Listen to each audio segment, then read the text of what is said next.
Happy Thursday afternoon, and welcome to our monthly live Q&A. Lots of stuff today, lots of things to talk about. So one big thank you to, looking at my monitor, Tight Pond, for sponsoring this and keeping this live for you. So you should all appreciate Tight Pond. Many years of Tight Pond being behind this Thursday Q&A. So hugely appreciated. Appreciative of them. The other thing is Valentine's Day is right around the corner. If you are looking for a thing to make, let me show you a thing.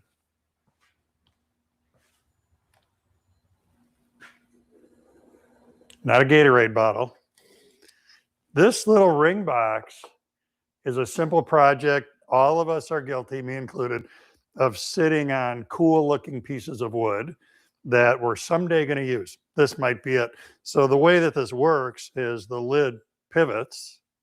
There's a hole drilled there that stuff goes inside, and then it pivots closed. This one I added a little wrinkle to. I counterbored a hole there and filled that with epoxy. So this will all get sanded and finished. But where I'm going with this is that if you are looking for a Valentine's Day thing to make or a bunch of those to make, we have that plan for you. So if you scroll down just a little bit, you'll see a banner on the page that says something about a ring box. And when you click there, you'll be able to get that video and plan so that you can make a ring box. So it's a cool project, very fast to make. And it's a really nice, like I said, because of the small pieces, it's a great spot to use cool looking pieces of wood. Simple project, so highlight the wood. The other thing, I'm going to say this a couple times in the next hour, be sure that you mark February, Jess, 12th, right? The second Thursday in February, our live Q&A that day on your calendar, because Izzy Swan is going to be with me remotely, but he's going to be available, and we're going to have a very cool topic going that Thursday. So watch your email, mark it on your calendar, do whatever you got to do to remember to be here that day. Now, last month, for the very first time, we did Tool Talk, and Tool Talk last month was about the Swan Tool Group, Izzy's company, introducing a bunch of new layout tools. This month, I'm going to show you this. So maybe it's a tool, maybe it's not, depending on your definition. It's a tool that helps keep sawdust from ending up like, I just messed with my microphone a bunch, helps keep sawdust from going down here. So here's the deal. I'm a pretty avid lathe turner. And the other thing I really enjoy doing is freehand power carving with the Arbortech system. So the Arbortech system is essentially a cutting tool on a right angle grinder. And with that, I can do bowls and platters, and I made a very cool bench. The dust collection on that tool is good, but it does miss stuff. So there's a lot of stuff airborne. Certainly bowl turning, there is a lot of stuff airborne. So this, I have to thank my friend Paul, who's done a lot of writing, a lot of video for Woodworkers Guild. He came up with this idea. This is a jacket that both he and I wear, not concurrently, when we're working on the lathe. So obviously it's tight fitting. You want that anytime you're around tools so you don't have stuff hanging. I hope I didn't just mess with my microphone. It's tight fitting, which you want when you're around tools. And it's pretty dust repellent. But what we really like about it is that it's got cuffs that close. And where I was going here, at the risk of messing with my mic, it zips all the way up. It's closed around my neck right now. So in case I messed with my mic there, it zips all the way up and it closes around my neck. In its first life, what this thing really is a bicycle jacket. And I ride a road bike a lot, hundreds of miles a year. And I've got one of these I wear when I'm on the bike in cool weather. But because of all those attributes, it's tight fitting. It's got a pocket in the back. So riding my bike, that's where a water bottle goes. but in the shop here, you could like put your phone in there if you wanted to have your telephone someplace where it's going to be away from the dust. And mostly what both Paul and I like about it is just, it's got good cuffs, closes around the neck. Really nothing is getting down inside this thing when I'm working on the lathe or when I'm working with those power carving accessories. So the link for this is in the description. And I have nothing at stake, whether you get one of these or not, but I love it for the work I do. I don't wear it just working around the shop. I've got good dust collection on my table saw, my router table, my jointer. But if in general you're in a dusty environment, I would say you don't have to limit this to bowl turning and power carving.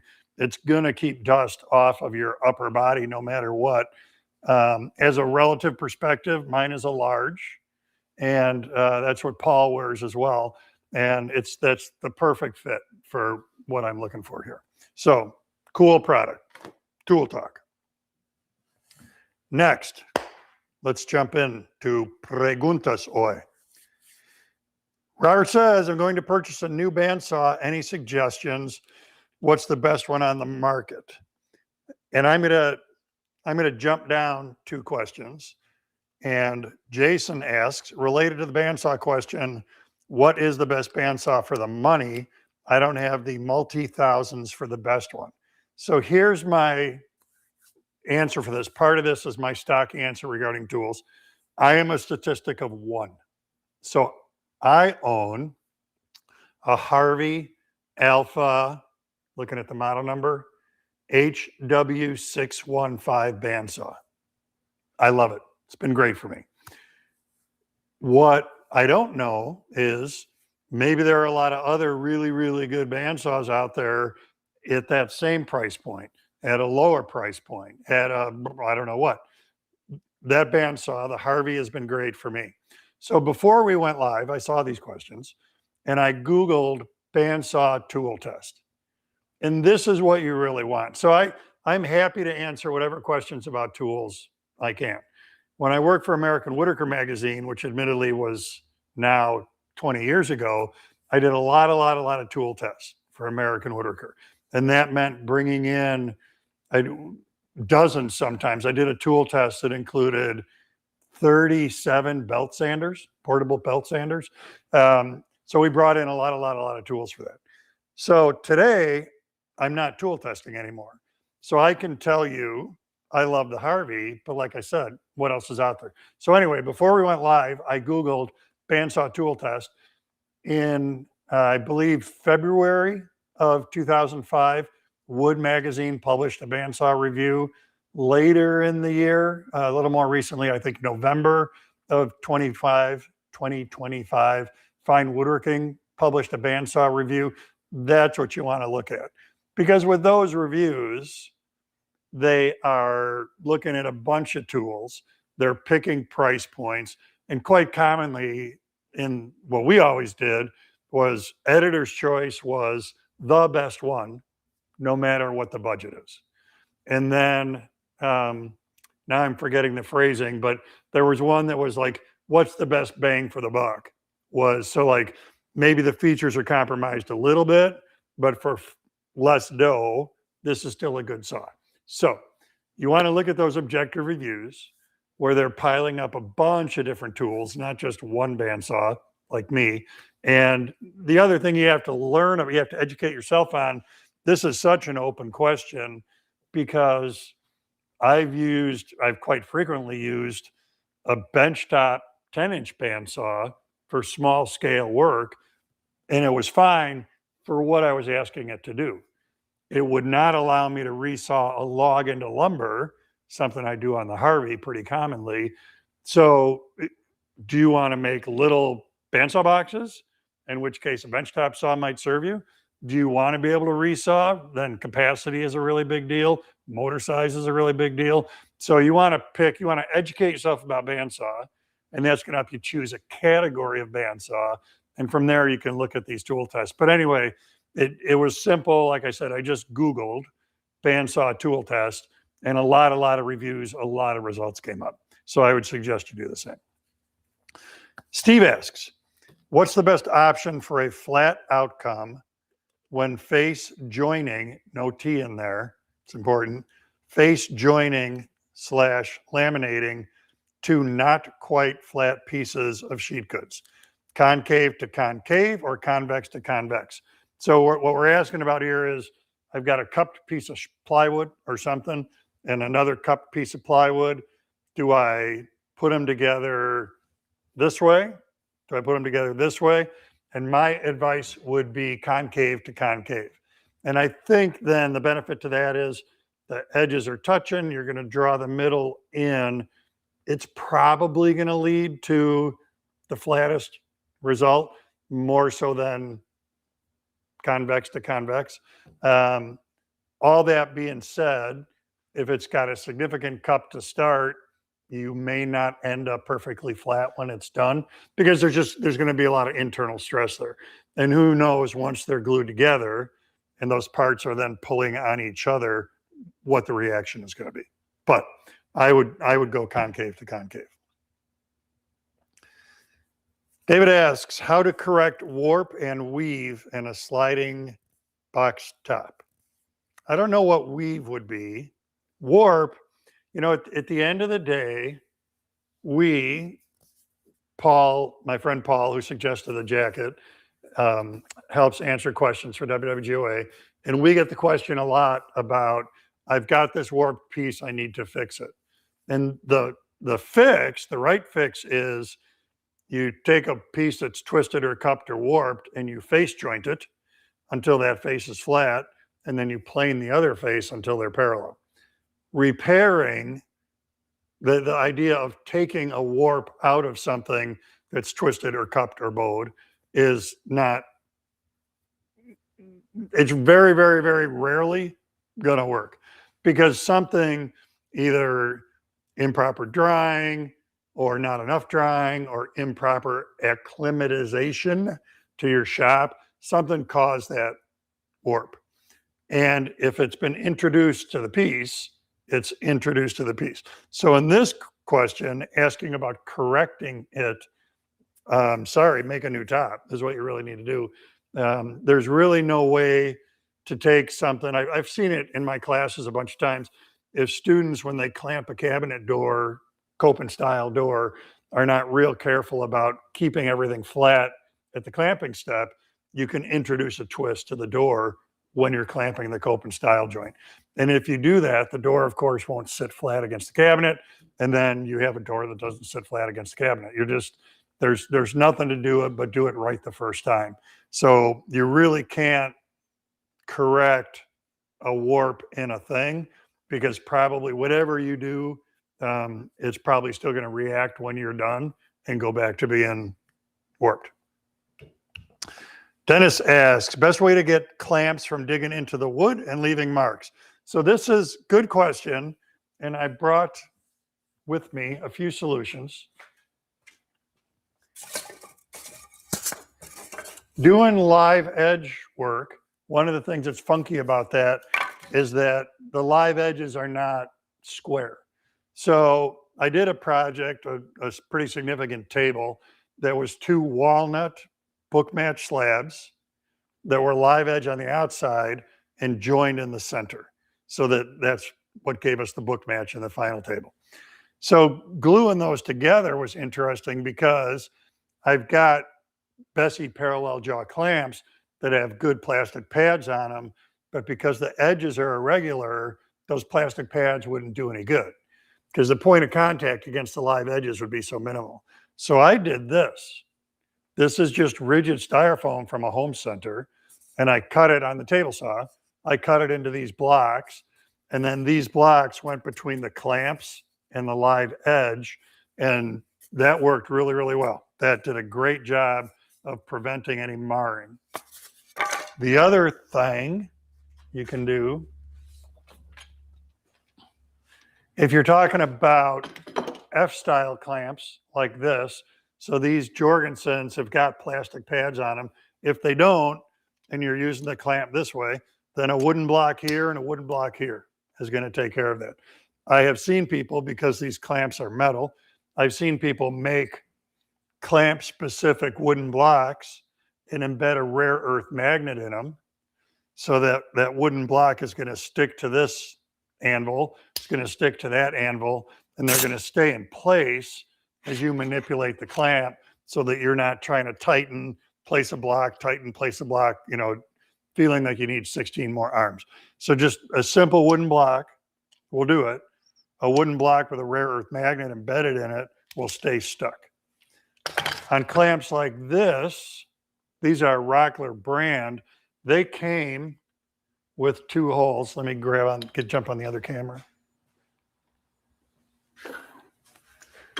They came with holes in the anvils, in the pads.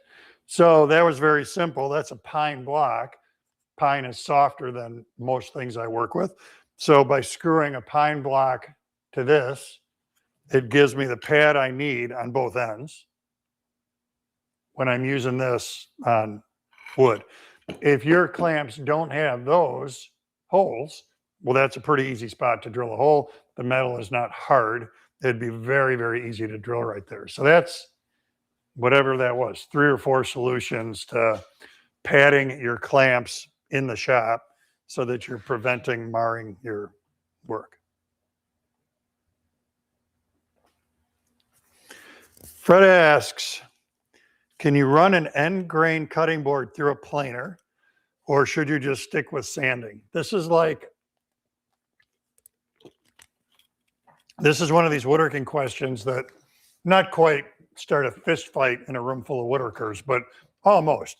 Because you'll find people that say, oh, I do it all the time and it's never a problem. And my feeling on this, I would say never. Never put an end grain anything through a planer. And my response to people who I do it all the time and never have a problem is always, the one time you have a problem, it's going to be a really, really bad problem.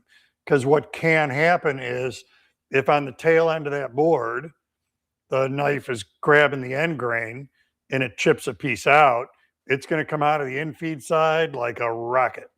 And if you happen to be standing there, if someone else is in your shop, if there's a window in your shop, there's all sorts of stuff that can go badly.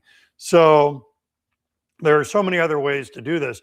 Sanding an end grain cutting board to get it dead flat, it isn't a lot of fun. So what I would do, we show on GOA how to make a very simple slab mill that allows you to use a router in order to flatten anything, an end grain board, a long grain board, whatever it is, using a router and a router bit. And that's at least going to get you flat. You'll have some marks from the router bit that then you sand out. But for me, the idea of going straight from a glue up, where the tops of those pieces, tops and bottoms, are probably not perfectly aligned, going straight from that glue up to sanding, like, makes the little hair I have on my neck stand up, because that would be so much work to do. What I've heard some people say is, if you moisten it, if you moisten the board, you can get better sanding results faster. I've never tried that. Your mileage may vary. I would definitely look at a shop-made router jig as a starting point, far and away over a planer, and alternatively stick with sanding. Ken says, I just bought a new table saw with a variable speed motor. Any thoughts on when you would use something less than full speed? Wow.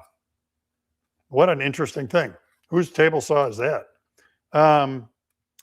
Looking at my table saw to prod my memory, in tens of thousands of table saw cuts, I have never thought, boy, I wish this ran slower.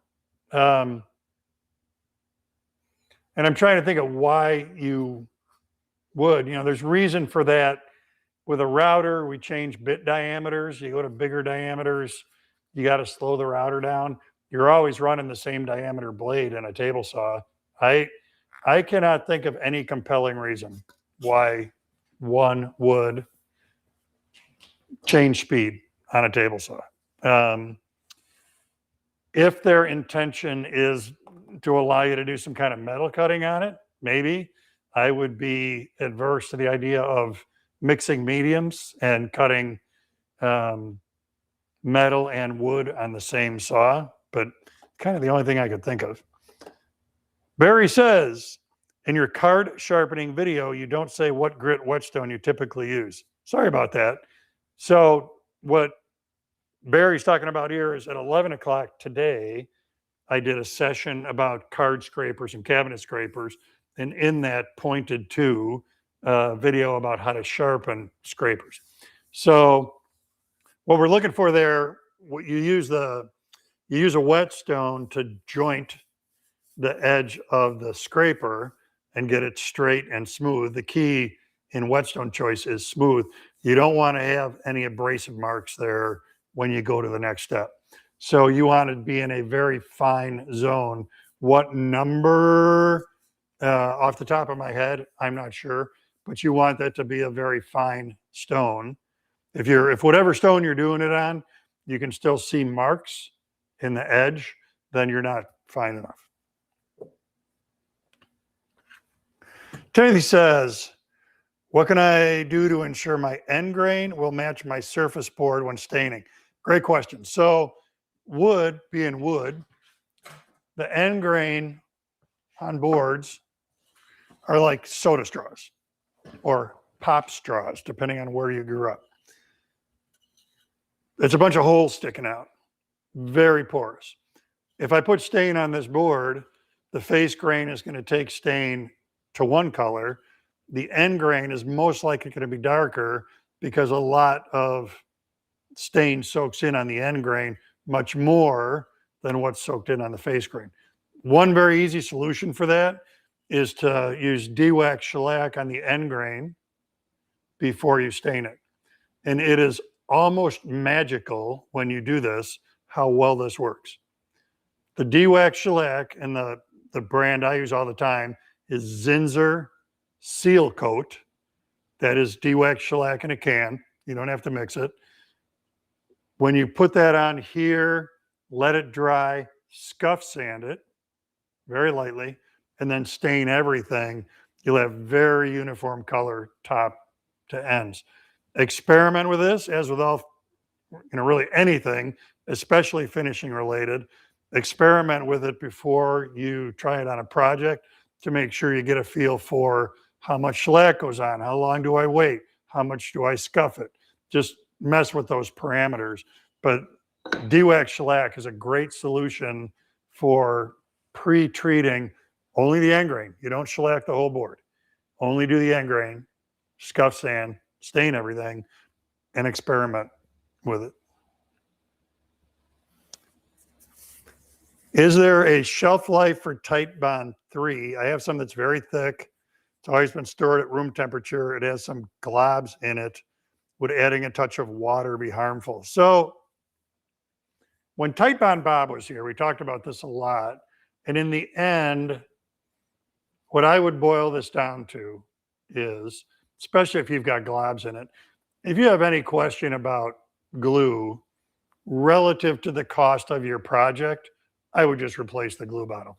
And I don't want to sound, extravagantly wasteful, but you've got so much going on with the project, and then you've got a $15 bottle of glue. How much is that per ounce? So relative to the cost of the project, it's better to just have the peace of mind of knowing the glue is 100%. The answer is yes, it has a shelf life. I don't remember what it is for Titebond 3. And honestly, in this building, I go through glue so fast, I've never run into a goobery bottle. But I just wouldn't take the risk of messing with the glue in order to get it to work. I would grab a new bottle.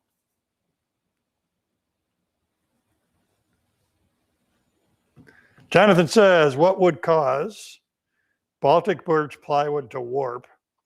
I built a 24 by 30 table saw sled. Everything was flat. I went to use it a month later and the plywood is twisted and won't lay flat on the table. I live in Arizona where humidity is fairly consistent year round. That's interesting. So Baltic birch is what it's like the brand of what is actually called multi-ply plywood. Typically very stable, stays very flat. I guess a couple things. Did you cut any dados in it? Because sometimes with any board, any sheet, if you relieve one side and not another, that can cause stress to make it react funny. Other than that, I would say, as a preemptive strike, for me on something like that, I'm looking around at my jigs. I put a coat of shellac on stuff. If it's made out of MDF, I don't touch it. If I'm building a jig that I want to have remain perfectly stable forever, then I spray it with a coat of shellac to seal it up. And I have never had any warping happen with Baltic birch, with multi-ply jigs. Maybe that's why. Maybe I've just been lucky. Honestly, Jonathan, I am not sure, because it's so unusual for that to happen with Baltic. I will say, the next part of the question might be, where did you buy it? My local home center in town sells, I don't know what they might just call it birch multiply. It's nowhere near the quality of stuff that I get from my lumber supplier. So the stuff I'm getting from my lumber supplier is true Baltic birch. The stuff that they're selling at the home center is not anywhere near the quality of that stuff. So if that's the case, maybe, if you got home center Baltic, home center multiply, maybe it was just a poor quality of plywood to start with. Ed asks, are flat bottom table saw blades a good alternative for making grooves and rabbets? Yeah, so this is a great question.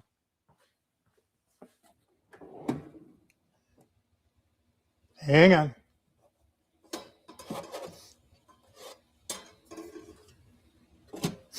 See if I can, if we can get this on the camera. It'll be slightly challenging. Maybe my styrofoam blocks will be helpful for this. All right, 2 blades. So what he's asking about, I may have to hold on to those. Camera's not even close to the right spot. Gonna have an industrial accident here.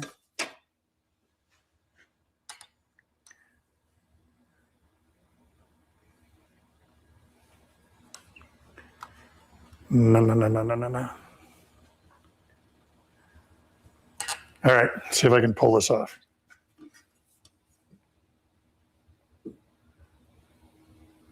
Look at that camera finding focus. This is the blade that we're talking about. This type of tooth is what's called a flat top grind, FTG. And when you look at the tooth, it's perfectly flat. Each of these teeth is perfectly flat. Other blades, like this one, for instance, that is called an alternate top bevel. This one points that way, this one points this way, that way, this way, that way. So they're alternating in their direction. If I cut a groove with this blade, with the alternate top bevel, it's not going to leave a flat bottom, because that tooth is pointing my side and that tooth is pointing that side. You're going to see that in the bottom of the groove or rabbet that you cut. With the FTG, this will leave a perfectly flat bottom every time. So the answer to the question, is it a good choice? Yes. I'm going to sneeze. Sorry. One more, maybe. Okay. To answer the question, is it a good choice? Yes. Anytime that you're doing a groove that's going to show, if I'm grooving for drawer bottoms and in the end they're captured behind a rabbet or a dovetail or something like that, I don't care what blade is on the table saw. If I'm doing a groove where when I'm done, it's going to show, or like a spline where I'm seating a spline into that groove or dado, then I definitely want a flat bottom to it, which means going with a flat top grind blade. Couple things before we carry on. One, thank you, Type On, for making this happen. Two, a reminder that Jess put the date on here. That's what reminded me of it. February 12th, next month's Thursday Q&A will be with Izzy Swan. So it's going to be a really, really good one. Don't miss that. You'll get emails about it, but mark it on your calendar now. The topic is going to be great. 3, if you need a thingy for your sweetie, we have got the plan for this ring box available. It's a very simple design. It's a great spot to use cool looking tiny chunks of wood. There's a hole drilled in it. That's where your engagement ring goes. And then the lid pivots like that. So it's a nice plan. It's a simple plan, easy thing to make, but pretty cool looking. Use a fancy wood for the lid and it'll really look amazing. So we've got that plan for you. And then for anybody who's interested, I will be teaching in Sioux Falls, South Dakota in the middle-ish of February. I'll look it up before we're done here and I will tell you when. But I'll be at the Stan Houston store in Sioux Falls, South Dakota in February, or check with the store. They know when I'm going to be there. All right. Neil says, I just lost it. Where was it? There it is. Will you do a session on power carving with a right angle grinder in the future, including how you secure the work pieces? Thanks. Appreciate all you've done to improve my woodworking skills. Thanks for that. So Neil, look on WWGOA. I have done a lot of power carving stuff. So I think search Arbor Tech. You could try searching power carving. I'm not sure how the videos got classified, how they got tagged, categorized, but there are a number of power carving related videos on WWGOA because I really enjoy doing it, and I like showing you how to do it. So the answer is yes. I'm sure there'll be more, but it's a very fun thing to do. And I talked with the jacket. I talked about bowl turning. I love turning bowls, but bowls are round. The beauty of power carving is that it can be any weird shape, like this one I'm working on. So that's a big chunk of walnut getting hollowed out. And obviously it doesn't have to be round. It can be any shape that you want. Very, very freeform, very organic. But yeah, we've got a lot of that content up already, and I'm sure I'll do more. William says, is the jacket too hot in the summer? You know, it's not bad. It breathes pretty well. Riding my bicycle, I quit wearing it, I don't know, 60-ish degrees. I'm no longer putting that jacket on when I'm on my bike.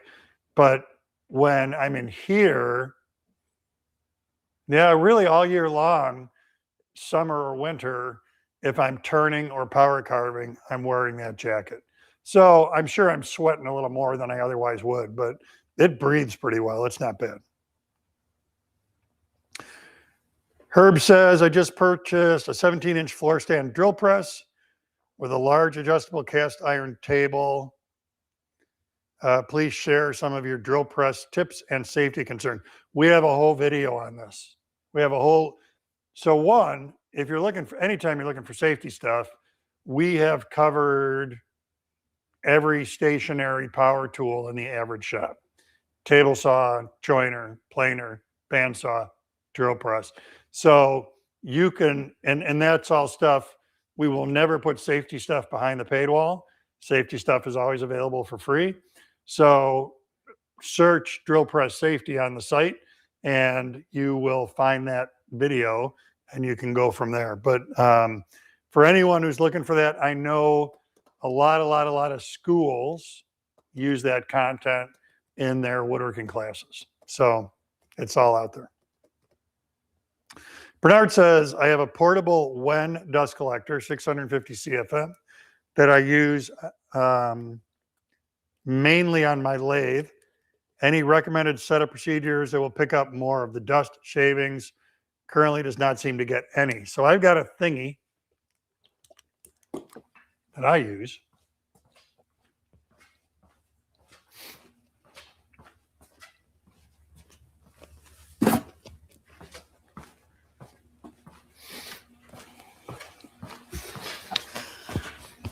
Isn't that funny? I walked out that way and came back this way. It's like magic. So when I'm working on the lathe, that's a 4-inch port, and I use this basket, shroud, whatever. I'm not sure officially what it's called. Really large dust shroud, but I put a hose on this, and then with all these lips on there, you'll find a way to clamp it to the bed of your lathe or clamp it to a roller stand and put it in front of the lathe. That would let you move it around. So that's an option. The other thing that you can look at that I don't have yet, but I'm going to get one, is from the company Mullet, like the hair, Mullet, maybe TT.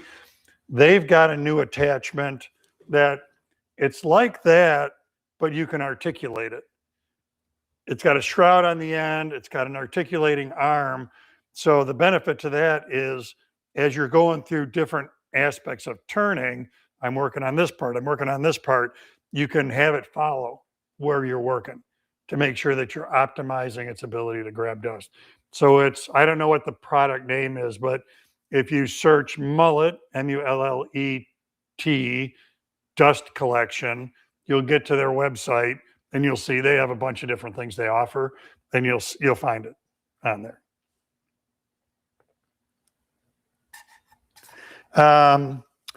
Richard says, regarding a warp board, I had a warped pine board for a shelf top. I cut deep kerfs on the bottom side, and that allowed it to lay flat. So yeah, so that's different than like mechanically correcting the warp by turning a board into kerf core. If you're not familiar with kerf core, it's amazing stuff. It's a panel that's been curved. So it's really bendy. So if we take a board and we can kerf it and then basically collapse on that kerf. So if the board looked like this and you kerf underneath, you can collapse on the kerf or kerfs. If you can get away with that, then you're mechanically fixing the warp or whatever it is. On something like the lid of a box, where it's introduced a twist or whatever that warp was, the concept of, like, people will talk about put it under a lot of weight, get it wet and put it under a lot of weight. In my experience, none of that stuff is a long-term solution.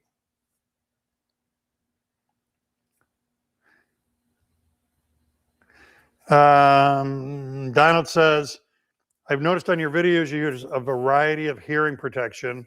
Do you have a favorite? What? So I would say a variety, maybe, depending on how old you're. Like, if I have a beard, hair, and 30 more pounds, those are very old videos. So probably for the last 10 years or more, I have been using isotunes. So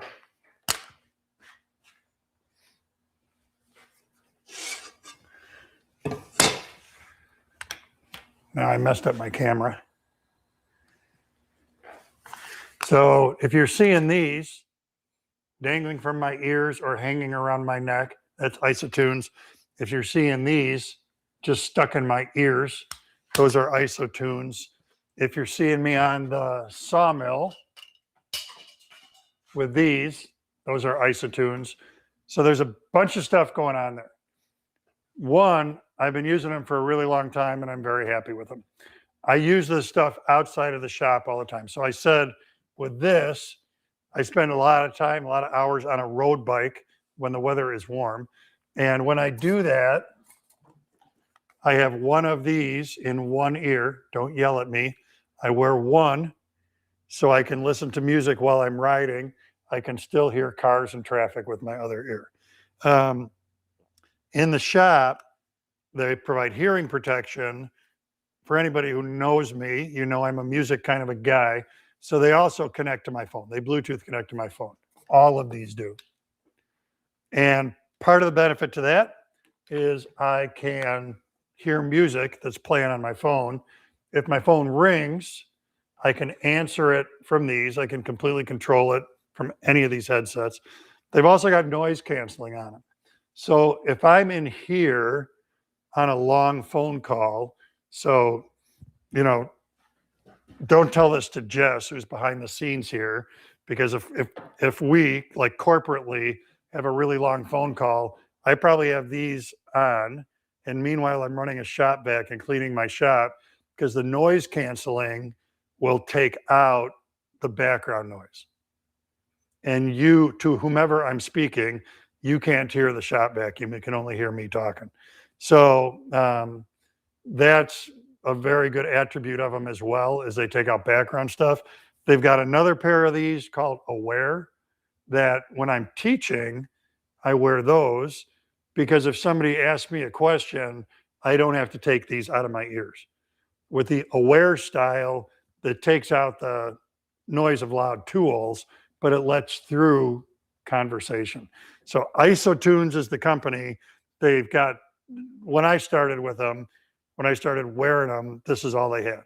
Today, they've got a bunch of stuff. If you're a sportsman, they've got sports oriented, like if you shoot guns, they've got sports oriented models.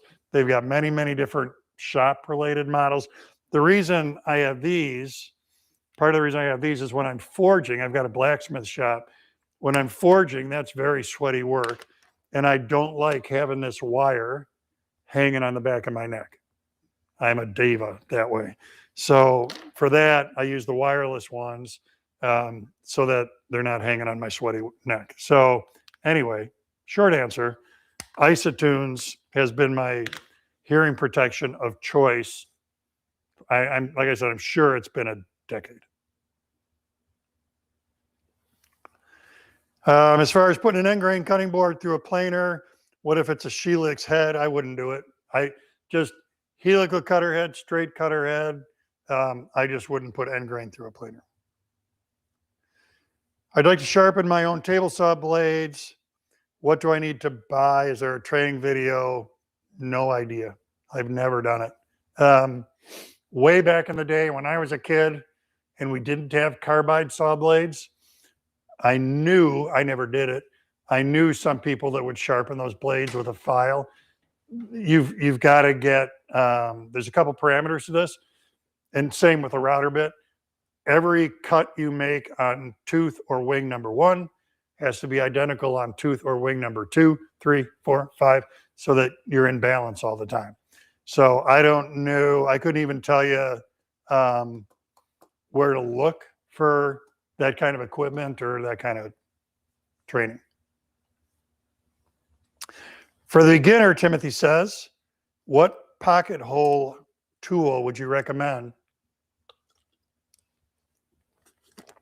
Craig has got so much stuff. Craig is a huge name in that industry, and they have got everything from small handheld things to bigger things. I would, so it's always hard with this, because like if you're pretty confident you're going to grow in woodworking, I want you to get the best dovetail jig you can get. I want you to get the best pocket hole jig. It's like I play a little guitar. When people ask me about buying a guitar, the problem with buying a low-end guitar is that, yes, it doesn't cost you a lot to get into it, but the action's going to be high. It's going to be hard to play. Your fingers are going to bleed. Maybe not, but it's just harder to play. If you get a really good guitar, it's inherently easier to play, but you're investing in something you're not quite sure of yet. Same here. I would say if I were giving you advice and you're reasonably confident you're going to grow in your woodworking, this model, the name of which I can't remember, is great. What I like about this is a bunch of things. Number one is, regardless of what thickness of material you put in here, it auto adjusts. So from, I think, 1/2 inch to 1.5 inches, all you do is this, and this will auto adjust to that thickness of material. It's got dust, it's got dust collection on it. It's got a lot of really good attributes. So I'm so sorry I don't know the model number. Oh, well, KPHJ 720. It's probably, just remember 720. I think that'll get you there. The Craig 720. I think will take care of it. Mike says, do you have a safety cabinet in your shop? Or you have, it's a statement, not a question. What do you keep in it? It's hanging there. Can't see it. I made the cabinet in a video. There's a video that's a safety cabinet video. And then, I mean, I would have a hard time off the top of my head itemizing what's in there, but eye wash for sure. So, you know, you can flush your eye out. Everyday Band-Aids, antibiotic ointment, bigger patches. I think other bigger patches. I think in that video, I link to the contents of that safety cabinet. So yes, I have it. There's a mirror. There's a magnifying mirror in there. There's a pair of magnifying glasses, tweezers. So, you know, that all comes together that if you get a sliver and you can't quite see it, you can put on these magnifying glasses and use the tweezers to get that out. So, yeah, I'd have a hard time itemizing that off the top of my head, but it is pretty well stocked. So Jess is keeping up with us throughout here. So one, in the chat roll, there's a link to the February 12th live with Izzy. Dos, in the chat roll, the link to the plan for this ring box. Threes, it looks like, yeah, so she looked up power carving and she's got that link there for a bunch of stuff I've done with the Arbortech tools. What number am I on? 4? She's got a link for the drill press safety video. And as I said, there's many stationary tools are covered for safety, and the drill press is one of them. Richard is trying to compete with Jess. He's got the link up here for the mullet boom arm that you can use with your lathe in order to get dust collection at your lathe. So thanks for doing that, Richard. And then he also asks, how much of a difference does sanding to 600 grit versus 120 grit make when applying pure tung oil? Well, probably a lot, because that's a huge jump. I would say there isn't much that I'm putting finish on in this building that I haven't sanded to 220 or maybe a little higher. Pretty rare for me to sand anything to 600. But with tung oil in particular, I would speculate you won't visually see a huge difference, a lot of difference between 220 and 600. I would experiment with it. I think at 120, you're still going to see sanding marks, regardless of your top coat. At 220, hand sanding or with a good random orbit sander, you're not going to see pigtails. You're not going to see swirl marks, no matter what. And I don't think that you'll see much difference there. But like I talked about with shellacking end grain, all finishing things, you should experiment on scrapperino before you do the real thing to make sure you're going to get the results that you want and the final look that you want. Craig gives a 20% discount to veterans. You have to call and talk to someone in person. Oh, that's interesting. I did not know that. So John, relative to the pocket hole question, or Craig in general, John is saying that Craig provides veterans with a 20% discount. That's pretty cool. So lots going on today.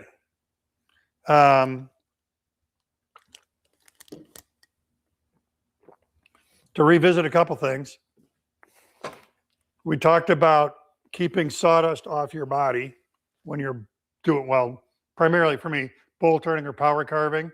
I talked about this jacket at the top of the hour. If you missed that, go back and look at it. I love this as a dust protection thing. 2, Izzy Swan will be with us in February. I've kind of beat that one up a lot, but I'm very excited about it. 3, I'm going to be in Sioux Falls, South Dakota, teaching on, hang on, I'll tell you when. It's February 20 and 21, Friday, Saturday. So Stan Houston store, Sioux Falls, South Dakota, Friday the 20th, Saturday the 21st, and be there all day, both days. What else? The one day I have my drawing board ready. Nobody asked a drawing related question. Blake says, for end grain cutting boards, I attach a sacrificial lead-in board and a fouling board with a DeWalt 735. Use finishing speed and get fine cuts. Yep. I won't advocate it and I won't do it. So I'm glad it works for you, but I won't put end grain through any planer. William, you bike, forge, turn wood, teach, build with wood, canoe, bow hunt, play guitar, and other things I do not know about. When do you sleep? I have a very short attention span. So it may surprise you to learn, I'm currently teaching myself to crochet. I'm making a hat. And in fact, it's a hat from, so the company that owns Woodworkers Guild owns many other brands. One of them is a crochet brand. So I'm watching a hat making video on their crochet brand to learn how to crochet a hat. Yeah, it's just I like to do stuff. And I think part of what you benefit from, you the audience, is there's a big part of my head that's like, I wonder if I could. So that's the crocheting is a great example. I wonder if I could crochet a hat. I've sewn a lot of clothes. I had the shirt I was wearing yesterday, I sewed. So it's just a thing like, I wonder if I can make a shirt. And I did. I wonder if I can switch from compound bow to traditional archery, which I did. So yeah, I don't know. I'm very curious. And then the benefit to you is you see a video about cutting non-ferrous metal on a CNC or cutting aluminum on a table saw, or you can, someday when I die and you're going to sprinkle my ashes, it can be the epitaph can be, I wonder if, off we go. All right, we seem to have gotten off of topic and run out of questions. So that works out okay. I have 0 more tap dancing to do. Get the ring box plan. Tune in next month to see Izzy.